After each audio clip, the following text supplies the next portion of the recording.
The Book of Esther, Chapter 9. The Jews destroy their enemies.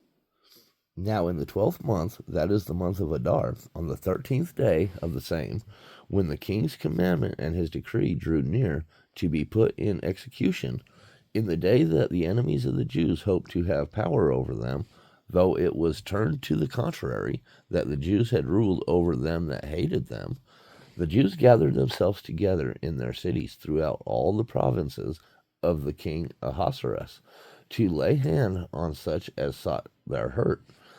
And no man could withstand them, for the fear of them fell upon all people. And all the rulers of the provinces, and the lieutenants, and the deputies, and officers of the king helped the Jews, because the fear of Mordecai fell upon them. For Mordecai was great in the king's house, and his fame went out throughout all the provinces. For this man Mordecai waxed greater and greater. Thus the Jews smote all their enemies with the stroke of the sword, and slaughter and destruction, and did what they would unto those that hated them. And in Shushan the palace the Jews slew and destroyed 500 men, and Parshandatha, and Dalphon, and Aspatha, and Poratha, and Adaliah, and Aridatha, and Parmashta, and Arise, and Aride, and Vajezatha, the 10 sons of Hamah, the son of Hammedatha, the enemy of the Jews, slew they, but on the spoil laid they not their hand. On that day the number of those that were slain in Shushan the palace was brought before the king. And the king said unto Esther the queen, The Jews have slain and destroyed 500 men in Shushan the palace, and the 10 sons of Haman. What have they done in the rest of the king's provinces? Now what is thy petition, and it shall be granted thee? Or what is thy request further, and it shall be done? Then said Esther, If it please the king, let it be granted to the Jews which are in Shushan to do tomorrow also according unto this day's decree, and let Haman's 10 sons be hanged upon the gallows. And the king commanded it so to be done. And the decree was given at Shushan, and they hanged Haman's 10 sons. For the Jews that were in Shushan gathered themselves together on the 14th day also of the month Adar, and slew 300 men at Shushan. But on the prey they laid not their hand.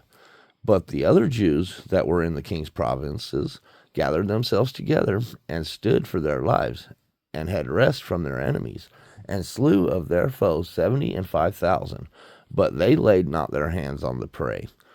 On the 13th day of the month Adar, and on the 14th day of the same rested they, and made it a day of feasting and gladness.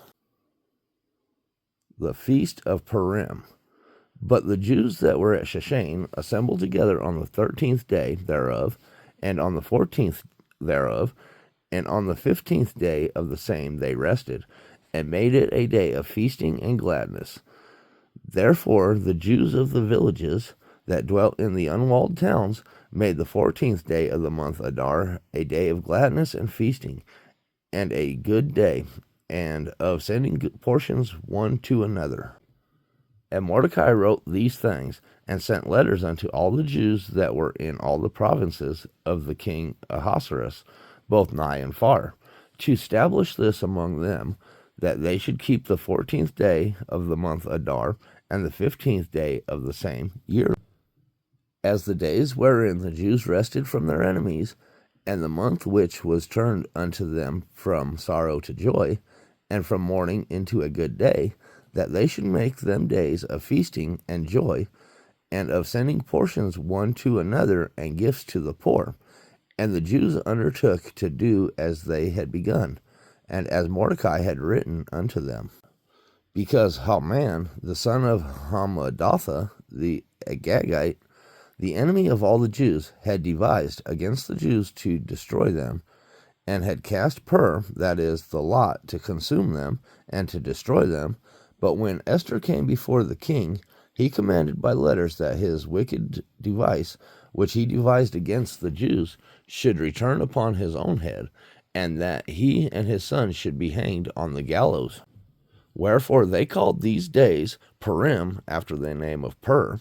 Therefore, for all the words of this letter, and of that which they had seen concerning this matter, and which had come unto them, the Jews ordained, and took upon them, and upon their seed, and upon all such as joined themselves unto them, so as it should not fail, that they would keep these 2 days according to their writing, and according to their appointed time every year, and that these days should be remembered and kept throughout every generation, every family, every province, and every city, and that these days of Purim should not fail from among the Jews, nor the memorial of them perish from their seed.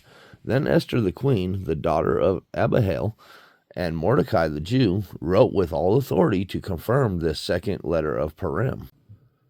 And he sent the letters unto all the Jews to the 127 provinces of the kingdom of Ahasuerus, with words of peace and truth, to confirm these days of Purim in their times appointed, according as Mordecai the Jew and Esther the queen had enjoined them, and as they had decreed for themselves and for their seed the matters of the fastings and their cry. And the decree of Esther confirmed these matters of Purim, and it was written in the book. The Book of Esther, Chapter 10, Mordecai's Greatness. And the king Ahasuerus laid a tribute upon the land, and upon the isles of the sea, and all the acts of his power and of his might, and the declaration of the greatness of Mordecai, whereunto the king advanced him, are they not written in the book of Chronicles of the kings of Media and Persia? For Mordecai the Jew was next unto King Ahasuerus, and great among the Jews, and accepted of the multitude of his brethren, seeking the wealth of his people, and speaking peace to all his seed.